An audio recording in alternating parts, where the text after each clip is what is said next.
இந்த உலகத்துல திறக்க முடியாத அத்தனை டோரையும் திறக்கிறதுக்கு ஒரே ஒரு வழி இருக்கு. அந்த வழி என்னன்னு யாருக்காவது தெரியுமா? எஸ், அது வந்து நம்மளோட mind set. Positive mind set, growth mind set, optimistic mind set, என்ன வேணா சொல்லலாம். வாட் எவர், நம்மளோட மைண்ட் செட் வந்து கரெக்டா இருக்கணும். மைண்ட் செட் கரெக்டா இருந்தாலே போதும், லைஃப்ல என்ன வேணா அச்சீவ் பண்ணிடலாம். அது எப்படி அப்படின்னு கேட்டீங்கன்னா, நம்பர் ஒன், நம்மளோட பிலீஃப் கரெக்டா இருக்கணும்.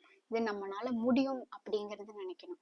ஒரு விஷயம் எவ்வளவு சேலஞ்சா இருந்தாலும் இது நம்மளால முடியும், இதை அச்சீவ் பண்ணிட முடியும் அப்படின்னு நினைச்சாலே நீங்க 50% ஹாஃப்வே வந்து அதை அச்சீவ் பண்ணிட்டீங்க அப்படின்னு அர்த்தம். அப்படி இருந்தீங்க அப்படின்னா சேலஞ்சஸ் எல்லாத்தையும் ஆப்பர்ச்சுனிட்டியா பார்க்க ஆரம்பிச்சிருவீங்க.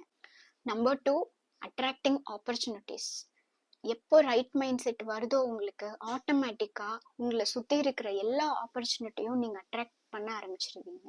நீங்க வந்து லைக் மைண்டட் பீப்புளை வந்து அட்ராக்ட் பண்ண ஆரம்பிச்சிருவீங்க. உங்களை சுத்தி இருக்கிற ஆப்பர்ச்சுனிட்டி எல்லாம் வந்து உங்களை நோக்கி வர்ற மாதிரி இருக்கும்.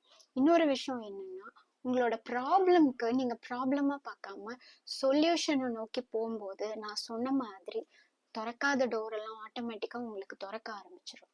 நம்பர் த்ரீ, சேஞ்சுக்கு அடாப்ட் ஆகிறது. மாற்றம் ஒன்றே மாறாதது. ஸோ என்ன சேஞ்ச் வந்தாலும் அந்த சேஞ்சுக்கு வந்து நீங்க அடாப்ட் ஆகிதான் ஆகணும். நம்ம ரெகுலர் டெய்லி பேசிஸ்ல எவ்வளோ இடத்துல நம்ம சேஞ்சுக்கு அடாப்ட் ஆகுறோன்னு பார்த்தீங்கன்னா, எங்கேயுமே நம்ம சேஞ்சுக்கு அடாப்டே ஆகிறது இல்லை. அந்த ஒரு கம்ஃபர்ட் ஜோனுக்குள்ளதான் நம்ம உட்காந்துட்டு இருக்கோம். டெய்லியும் உட்காந்து பிரேக்ஃபாஸ்ட் சாப்பிட்ற இடத்துல கூட ரெகுலரா நம்ம அந்த இடத்துல தான் உட்காடுறோம். ரெகுலரா நம்ம வெளியில போறோம், ஏதோ ஒரு ரெஸ்டாரண்ட் போறோம், அங்கதான் உட்காந்து சாப்பிடுவோம், அங்கதான் உட்காந்து காஃபி குடிப்போம். அப்படின்னா அப்ப கூட அந்த ஒரு இடத்த தான் நம்ம பர்டிகுலரா விரும்புறோம். ஏன்னா நம்ம பிரெயின் வந்து அப்படி நம்மளோட இதுக்கு ஹேபிட்டுக்கு வந்து ஃபார்ம் ஆயிருக்கு.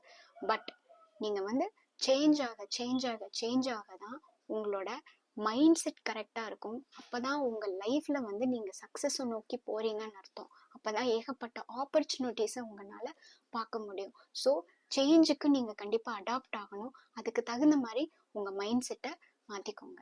இந்த ஃபிளெக்சிபிலிட்டி உங்களுக்கே தெரியாத அன்எக்ஸ்பெக்டட் ரிசல்ட்ஸையும் ஆப்பர்ச்சுனிட்டியும் உங்களுக்கு கொண்டு வந்து சேர்க்கும் உங்க லைஃப்ல. ஸோ ரைட் மைண்ட் செட் அப்படிங்கிறது வெறும் பாசிட்டிவா திங்க் பண்றது மட்டும் கிடையாது, உங்க லைஃபை நீங்களே கிரியேட் பண்றது. ஸோ கீழே கமெண்ட்ல மென்ஷன் பண்ணுங்க, இனிமே உங்க லைஃப்ல என்னெல்லாம் சேஞ்சுக்கு நீங்க அடாப்ட் ஆக போறீங்க அப்படிங்கறத. தேங்க்ஸ் ஃபார் வாட்சிங். Have a great